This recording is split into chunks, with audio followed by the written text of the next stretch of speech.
हर हर Mahadev. YouTube दर्शकों को मेरा नमस्कार। मैं शिव जी जो पार्वती जी से अमर कथा सुनाए हैं वही उसी के बारे में मैं बताने जा रही हूँ।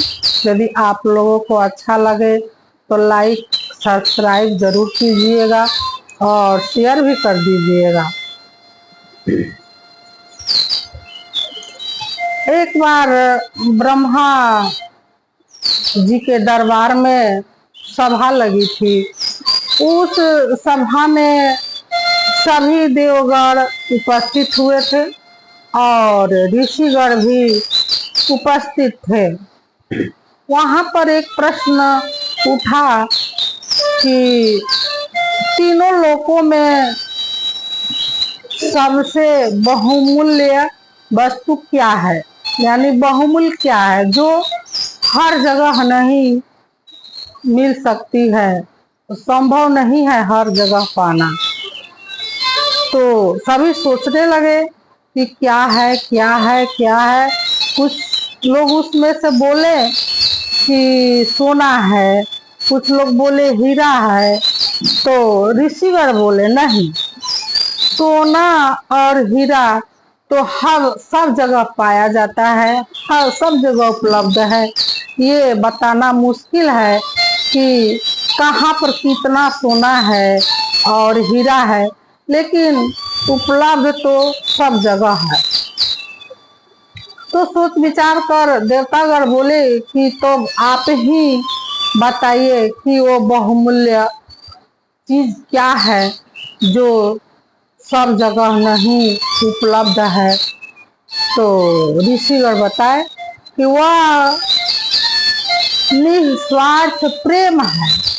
जो निस्वार्थ प्रेम सब जगह नहीं होती है, वो सबसे नहीं हो पाता है। निस्वार्थ प्रेम ही वह चीज है जो बहुत बहुमूल्य है। तो सब सोचने लगे कि निस्वार्थ प्रेम है कहाँ। तो उसमें से बोले कि ब्रह्मा जी के पास है। तो ऋषिगण बोले नहीं, वहां भी नहीं है। ब्रह्मा जी तो सृष्टि के रचना में इतना व्यस्त रहते हैं कि ब्रह्मांडी के साथ तो समय ही नहीं दे पाते हैं, वहां उपलब्ध नहीं है। तो उस सभा में नारद जी उपस्थित थे। तो नारद जी बोले कि मेरे प्रभु नारायण और लक्ष्मी के पास है। मेरे प्रभु माता लक्ष्मी से बहुत प्यार करते हैं। तो ऋषिगण फिर बोले कि नहीं, वहां भी कमी है, क्योंकि भगवान तो भक्तों के पीछे इतना रहते हैं कि समय ही नहीं देखते। समय कुसमय कभी भी भक्तों के पीछे पैदल ही दौड़ पड़ते हैं। लक्ष्मी जी को भी साथ नहीं ले जाते हैं। एक बार की घटना है जो गजराज मध्य रात्रि में ही प्रभु को पुकारने लगा तो लक्ष्मी जी को छोड़कर ही पैदल दौड़ गए थे। उनके पास भी कुछ कमी है। भक्तों के पीछे बहुत ज्यादा रहते हैं, माता जी को ले भी नहीं जाते हैं, बताते भी नहीं है, समय ही नहीं पाते हैं, नंगे पैर दौड़ जाते हैं, वहां भी कमी है। तो नारद जी को बहुत बुरा लगा था, क्योंकि नारायण जी उनके इष्ट है, बहुत प्रेम करते हैं नारद जी भगवान से। बुरा लगा था। तो सभी मिलकर बोले तो आप ही लोग बताइए तो ऐसा प्रेम कहाँ है। तो ऋषिगण बोले कि वह प्रेम भोलेनाथ महादेव जी के पास है, जो ओ कैलाश छोड़कर कहीं जाते नहीं है। जब भी कुछ काम लगता है तो सभी देवगण कैलाश जाते हैं उनके पास। कभी जाते भी हैं तो बहुत थोड़ा समय के लिए जाते हैं, फिर कैलाश पर चले आते हैं। प्रेम की पराकाष्ठा है तो महादेव और पार्वती के साथ है। तो नारद जी को ये बात अच्छी नहीं लगी। नारद जी बोले कि ऐसी बात है तो और मैं उन दोनों में अनमन करवा दूं तो सभी बोले कि जब देखा जाएगा, जब अनमन होगा उस समय देखा जाएगा, अभी तो महादेव जी के पास ही है। तो अब तो नारद जी पीछे पड़ गए उन दोनों में अनमन करवाने का, यानी झगड़ा करवाने का। तो जब कैलाश पर बार बार कैलाश पर आते थे, जाते थे, जब जाते थे तो महादेव जी उपस्थित थे। पार्वती जी और महादेव जी दोनों साथ रहते थे। माता जी को तो अकेले पाते नहीं थे। एक बार ऐसे आते जाते एक बार मौका मिला, महादेव जी थोड़ा समय के लिए कहीं बाहर गए थे तो वो माता जी के पास गए, माता जी को प्रणाम किए। माता जी बोली क्या बात है, कैसे आए, आना हुआ नारद जी? तो बोले कि बाबा से कुछ काम था इसीलिए आया था। ठीक है, बाबा आएंगे तो फिर मैं आऊंगा। तो माता जी बोली कि क्या बात है, बोल दो मुझे, बोल दीजिए, मैं बाबा से बता दूंगी। तो नहीं माँ, ओ मेरा बाबा से व्यक्तिगत काम है, यानी मेरा पर्सनल बात है। तो माता जी बोली कि बाबा में और मेरे में कोई अंतर नहीं रहता है, बाबा मुझसे सभी बात बताते हैं, मुझसे कुछ भी छुपाते नहीं है, बोलो तो मैं बता दूंगी। नहीं, ऐसा बात नहीं है, मैं बाबा से ही बताऊंगा। तो और नारद जी बोले कि माँ एक बात कहूँ, ऐसा कोई पुरुष नहीं है, देवता हो चाहे मनुष्य हो, कि जो अपनी पत्नी से कुछ नहीं छिपाता हो। तो माता जी बोली नहीं ना, ये आपका नहीं नारद जी, आपका गलत फहमी है, मुझ में और महादेव जी में ऐसा कोई बात नहीं है। हाँ, ऐसा कोई बात नहीं है। तो ठीक है, अच्छा आप बताइए कि आप अमर कथा सुनी है? तो माता बोली अमर कथा ये क्या है? तो हाँ, वही तो बात है, अमर कथा बहुत गोपनीय कथा है और महादेव जी उसी को सुनाते हैं जिससे बहुत ज्यादा प्रेम करते हैं। तो माता बोली क्या, इसका मतलब क्या, बाबा हमसे प्रेम नहीं करते हैं? तो नारद जी बोला ओ मैं क्या जानू, आप जानो, मैं चलता हूँ कहकर और नारद जी चल दिए।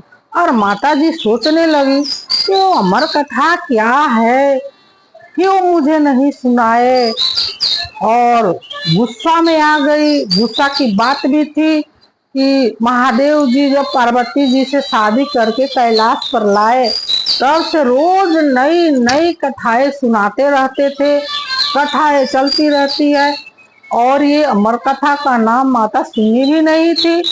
तो उनको गुस्साने का कुछ बात भी था और नारद जी की दवाई काम कर गई। माता जी तो एकदम गुस्सा से फूल कर बैठ गई। महादेव जी आए तो दरवाजे पर स्वागत करने के लिए भी नहीं गई, अपने से वो आ गए, बैठ भी गए। माँ कुछ बात भी नहीं कर रही है। बाबा सोचे कि क्या बात हो गया, पार्वती को क्या हो गया, हमसे बात ही नहीं कर रही है। बैठे, फिर अपने ही वो बात करना शुरू किए। जब पति पत्नी में झगड़ा होता है तो बच्चों से बात शुरू होती है, ये स्वाभाविक है, संसारिक भी है। वहीं महादेव जी भी करने जा रहे हैं, बच्चों से शुरू किए। पूछे कि कार्तिक और गणेश कहाँ है? माता जी उल्टा जवाब दे रही है कि मैं क्या जानू कहाँ है, उन दोनों को क्या मैं 24 घंटा अपने पास बांध कर रखूंगी? महादेव जी बोले जाई क्या बात हो गया है कि जितना गुस्सा में है, सोच रहे हैं। फिर पूछे कुछ देर रुक कर कि आपका तबीयत ठीक है ना? हाँ, मेरा तबीयत तो ठीक है, मुझे कुछ नहीं हुआ है। हाँ, तब तो कुछ नहीं हुआ है तो एक गिलास भांग हो जाए। बाप रे, भांग का बात सुनते माता जी एकदम आग उल्ला तिल मिला उठी। बोली कि अच्छा ये बताइए आप हमसे प्यार करते हैं कि नहीं करते हैं। तो महादेव जी बोले करता हूँ तो बहुत ज्यादा करता हूँ, सबसे ज्यादा आप ही से तो करता हूँ। तो आप अभी तक मुझसे अमर कथा क्यों नहीं सुनाए। अमर कथा ये तुम कहाँ से सुन ली। हाँ अमर कथा, यहाँ कोई आया था तो बाबा ध्यान करके देखे तो नारद जी के सारे करतूत को समझ गए। बोले कि मैं इसलिए नहीं सुनाया कि मैं जब समाधि में रहता हूँ, ध्यान में रहता हूँ, तो आप ही कैलाश का कार्यभार संभालती है। आपके पास बहुत भक्त लोग आते हैं जाते हैं, सभी देवता लोग की पत्नियां आती है, भक्त लोग आते जाते हैं। मैं इसलिए नहीं सुनाया कि यदि आप किसी से भावुक होकर कह दी और कोई और सुन लिया, वो कोई और को सुना दिया, ऐसे अमर कथा प्रचारित हो जाएगा और सभी लोग अमर हो जाएंगे। अमर कथा का मतलब है जो कथा सुन लिया वो अमर हो गया। इस डर से मैं आपको नहीं सुनाया था। तो कोई बात नहीं है, नहीं सुनाया था तो अब सुन लीजिए और सुना देता हूँ। माता जी बोली हाँ वो तो आपको सुनाना पड़ेगा। और प्रार्थना की कि मैं किसी से नहीं कहूंगी, मैं ये अमर कथा किसी से नहीं बताऊंगी, आप मुझे सुनाइए। महादेव जी बोले ठीक है सुना रहा हूँ, ध्यान से सुनिएगा। और चेतावनी दिए कि देखिए इस कथा में निद्रा महारानी परीक्षा बहुत लेती है, थोड़ा सा सावधानी हुआ तो अपने गोद में ले लेगी, यानी आप सो जाइएगा। तो ऐसा नहीं होना चाहिए। मैं कथा कहूँगा आंख बंद कर लेता हूँ। महादेव जी का ये स्वभाव है, जब कोई कथा कहते हैं तो भगवान के भक्ति में लीन हो जाते हैं और आंखें बंद कर लेते हैं। आंख बंद करके कथा कहते जाते हैं, जब कथा अंत होती है तब उनकी आंखें खुलती है। इसलिए वो माता जी को समझा दिए कि आप कथा के बीच में हूँ यानी होमकार भरिएगा, मैं समझता रहूंगा कि आप सुन रही है, आप जगी है। तो माता जी बोले कि हाँ हाँ मैं ऐसा ही करूंगी, आप कथा सुनाइए। महादेव जी कैलाश के कल्प वृक्ष के नीचे थोड़ा ऊंचा आसन पर बैठ गए, क्योंकि कथा वाचक थे। माता जी थोड़ा नीचे बैठकर सुन रही थी और सावधानी तो दे ही दिए। कथा शुरू होने के पहले महादेव जी एक ताली बजाए। एक ताली बजाए तो कैलाश के सभी जीव जंतु भाग गए। फिर दूसरा ताली बजाए तो त्रिशूल चक्र सब चारों तरफ घूम गया, यानी तुलसी त्रिशूल के पास जो कैमरा है सब जांच कर लिया कि कोई छुपा तो नहीं है। त्रिशूल आकर बोला कि प्रभु सब ठीक है, कोई नहीं है, कथा शुरू कीजिए। फिर तीसरा ताली बजाया। जब तीसरा ताली बजाए तो मंद मंद सुगंधित हवाएं बहने लगी, शीतल हवा बहने लगी, भक्तिमय वातावरण हो गया। तीसरा ताली में तो भगवान कल्पवृक्ष के नीचे बैठ गए और कथा सुनाने लगे। लेकिन उसी कल्पवृक्ष के ऊपर एक सुख का अंडा था। वो अंडा तो जीव नहीं हुआ था, इसलिए त्रिशूल के निरीक्षण में उसका फोटो नहीं आया। लेकिन जब कथा शुरू हुआ तो अंडा फूट गया, वो जीव में परिवर्तित हो गया और अमर कथा के प्रभाव से वो जीव में चेतन आ गया, वो सुनने लगा कथा। तो माता जी जब लास्ट में हूँ स्वामी हूँ स्वामी हूँ स्वामी बोलने लगी, हूँ स्वामी बोलते बोलते कथा सुनते सुनते कुछ देर के बाद माता जी सो गई। और सुख जो होता है तोता, वो आकलन कर लेता है मनुष्य का, वो जल्दी से उसका मतलब डुप्लीकेट उतार देता है जो सीख लेता है। तो वो भी वो सीख लिया हूँ स्वामी करने का। तो वो कथा जब माता जी सो गई, वो तो कुछ बोल नहीं रही है, लेकिन तोता हूँ स्वामी बोलते जा रहा है। महादेव जी समझ रहे हैं कि माँ ही सुन रही है। जब कथा कहते कहते कथा का अंत हो गया तो महादेव जी आंख खोले तो देख रहे तो माँ सो गई है, माता जी सो गई है। तो बोले ये क्या कर दी। माता जी चौंका कर उठी और बोली कि स्वामी मुझसे गलती हो गया, अब मैं अब से सुनाइए, मैं अब नहीं सोऊंगी, मैं अब एकदम सावधान रहूंगी। महादेव जी बोले सो बात तो ठीक है, लेकिन तो आप सोई थी तो हूँ स्वामी बोल कौन रहा था, यहाँ पर और है कौन।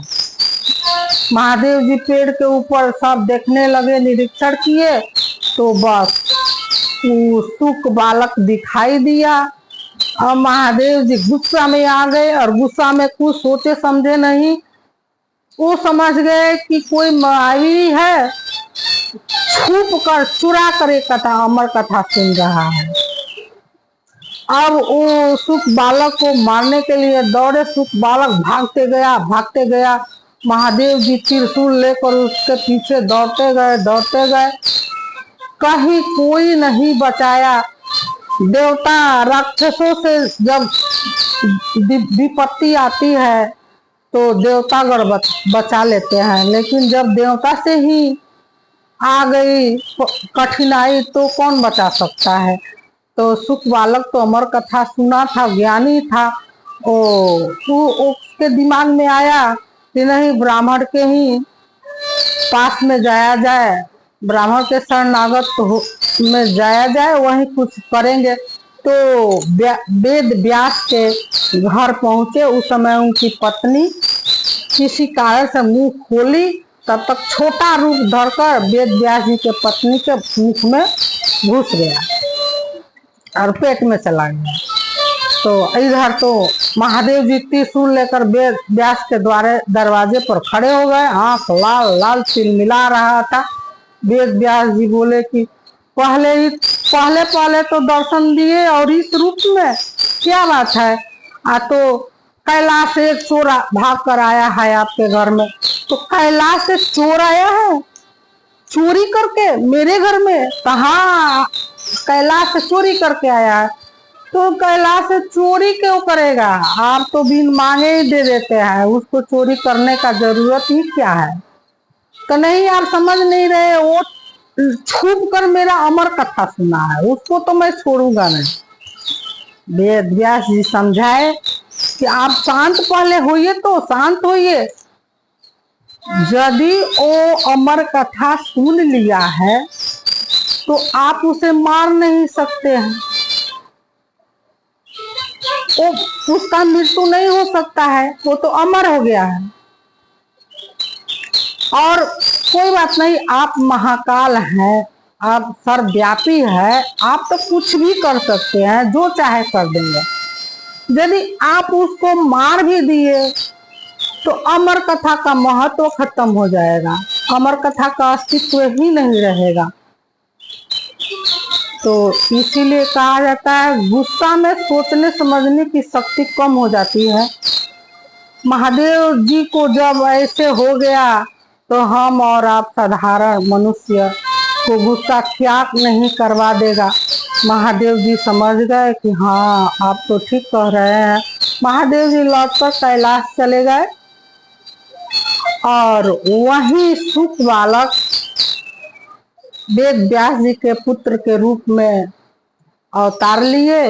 आगे चलकर वही सुखदेव जी हुए और वेद व्यास जी से शिक्षा लेकर भागवत महापुराण की रचना किए, जो आगे कभी मौका मिलेगा तो सुखदेव जी के बारे में, उनकी रचना के बारे में बताने का कोशिश करूंगी।